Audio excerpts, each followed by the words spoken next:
हरे कृष्णा। ओम नमो भगवते वासुदेवाय।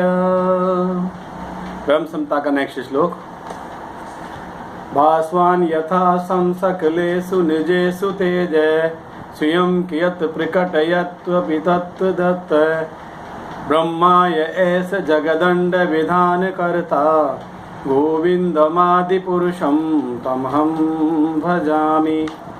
तो इसमें ब्रह्मा जी भगवान श्री कृष्ण की स्तुति करते हुए कह रहे हैं कि सूर्य जिस प्रकार सूर्यकांत आदि मणियों में अपने तेज का कुछ अंश संचार करता है, उसी प्रकार विभानांश स्वरूप ब्रह्मा जिनसे प्राप्त शक्ति द्वारा ब्रह्मांड का विधान करते हैं, ऐसे आदि पुरुष गोविंद का मैं भजन करता हूँ। तो जिस प्रकार से सूर्य अपनी जो कांति है, जो अपनी चमक है, जो अपना प्रकाश है, सूर्यकांत आदि कुछ मणियों में प्रकाशित करते हैं, प्रदान करते हैं, मणियों को प्रकाशित करते हैं। मणि किसके प्रकाश से प्रकाशित होती है? तो सूर्य के प्रकाश से प्रकाशित होती है।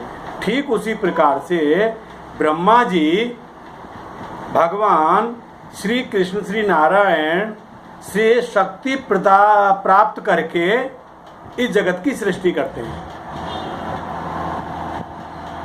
और न सिर्फ ब्रह्मा जी, बाकी लोकों के जो अधिपति स्वामी हैं, जैसे भौतिक जगत की दुर्गा जी हैं, शिवलोक के शिव जी हैं, इस प्रकार से अनेकों ब्रह्मांडों के अनेकों जो अधिपति हैं, जो स्वामी हैं, जो उस ब्रह्मांड का निरीक्षण करते हैं, ब्रह्मांड की देखरेख करते हैं, उनको शक्ति कौन प्रदान करता है? तो भगवान श्री कृष्ण उनको शक्ति प्रदान करते हैं। इस प्रकार से यहाँ पे ब्रह्मा जी स्तुति करते हुए कह रहे हैं। तो इससे क्या प्रतीत होता है? इससे ये प्रतीत होता है कि शक्ति का संचार सिर्फ एक ही जगह से होता है, वो है भगवान श्री कृष्ण। जिस प्रकार से एक ही पावर हाउस से अनेकों जगह पे विद्युत की सप्लाई की जाती है, जिस तरह से औद्योगिक इंडस्ट्रीज में घरेलू उत्पादन, घरेलू कार्य के लिए, जैसे फ्रिज में जाए, एसी में जाएगी, फैन में जाएगी, बल्ब में जाएगी, तो ये सब कार्य कर रहे हैं। हमको लग रहा है कि ठंडी हवा कौन दे रहा है?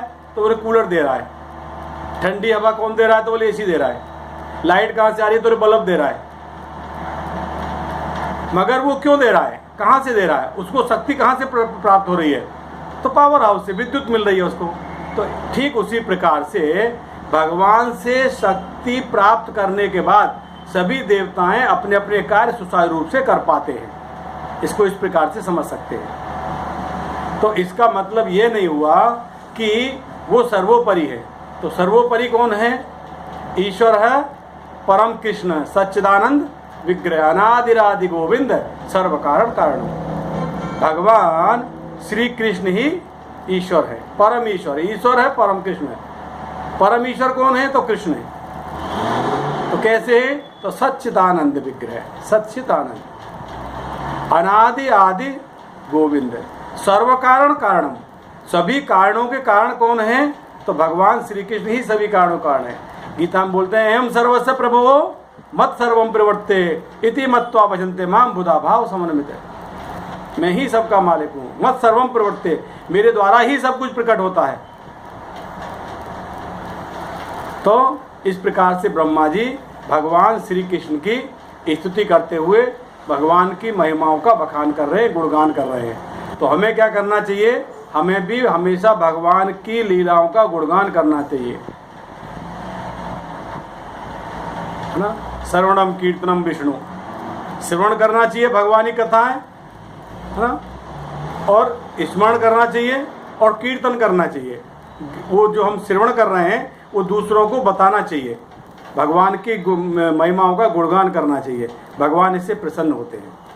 क्यों प्रसन्न होते हैं? तो इसके जरिए हम और दूसरे जीवों को भक्त बना पाने में समर्थ हो पाते हैं, प्रयास कर पाते हैं। और भगवान जो भगवान के लीलाओं का वर्णन करते हैं, भगवान की गुणगान करते हैं, भगवान उस भक्त को बहुत प्रेम करते हैं। हरे कृष्णा। तो हम सभी को भगवान की लीलाओं का गुणगान करना चाहिए। हरे कृष्णा। श्री प्रभुपाद की जय। श्री भक्ति सिद्धांत सरस्वती ठाकुर महाराज की जय। निताय गौर प्रेमानंदे। हरि हरि बोल।